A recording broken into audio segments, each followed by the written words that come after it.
నమస్తే, నేను రెడ్డి శ్రీనివాస్, కొడంగల్ నియోజకవర్గం. మా ప్రాంతానికి సంబంధించింది, మా ప్రాంతం యొక్క చిరకాల స్వప్నమైనటువంటి కొడంగల్ మరియు నారంపేట లిఫ్ట్ ఇరిగేషన్కి సంబంధించిన టెండర్లు పిలుస్తున్న ఈ రాష్ట్ర ప్రభుత్వానికి, అదేవిధంగా ఈ యొక్క ప్రాజెక్టుకు రూపకర్త అయినటువంటి కర్త కర్మ క్రియ అయినటువంటి గౌరవ ముఖ్యమంత్రి రేవంత్ రెడ్డి గారికి ప్రత్యేక ధన్యవాదాలు తెలియజేసుకుంటూ, దాదాపు 70 ఏళ్ళకెళ్ళి మా ప్రాంతం గురించి ఎవరు మాట్లాడలే, కనీసం అభివృద్ధి గురించి ఎవరు డిస్కస్ చేయలే. అలాంటిది ఈరోజు పక్కనే కృష్ణమ్మ పారుతున్న తాగడానికి గుక్కెట్ నీళ్లు లేని ఈ సందర్భంకి వెళ్ళి ఆ ప్రాంతంలో ఉన్నటువంటి బీడు భూములను సస్యశ్యామలం చేయాలనే ఆలోచనతో ఈ యొక్క కార్యక్రమాన్ని తీసుకున్న ముఖ్యమంత్రి గారికి మరొకసారి మా ప్రాంత ప్రజల తరపున ప్రత్యేక ధన్యవాదాలు, కృతజ్ఞతలు తెలియజేసుకుంటూ, ఈ యొక్క ప్రాజెక్టు యొక్క ప్రధాన ఉద్దేశం ఏదైతే మక్తాల్ కావచ్చు, నారంపేట కావచ్చు, కొడంగల్ ఉన్నటువంటి ఈ యొక్క ఆ ప్రాంతంలో ఉన్నటువంటి ప్రజలకు సాగునీరు తాగునీరు ఇచ్చి ఆ యొక్క దహార్తిని తీర్చాలనే ఆలోచనతో తీసుకున్న ఈ యొక్క గొప్ప ప్రయత్నం.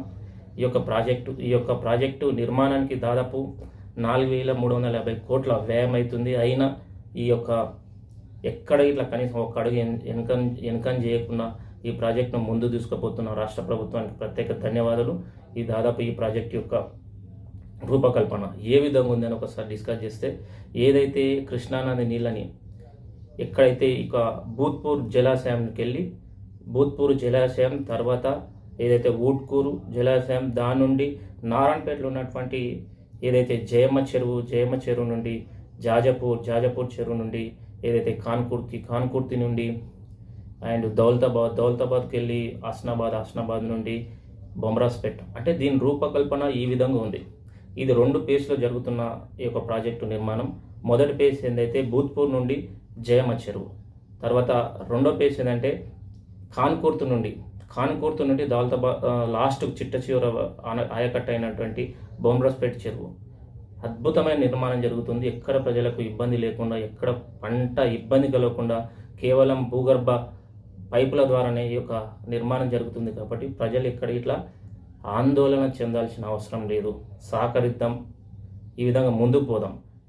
నిజంగా ఏదైతే భూత్పూర్లో ఏదైతే మక్తల్లో కేవలం మక్తల్లో ఉన్నటువంటి రైతులకు దాదాపు 25,000 ఎకరాలకు నీరు అందిస్తే, నారంపేటలో ఉన్నటువంటి రైతులకు ఏదైతే 20,000 ఎకరాలకు సాగునీరు అందించే సందర్భం. దాంతోపాటు తాగునీరు ఇట్లా వస్తుంది నారంపేట పట్టణ వాసులకు.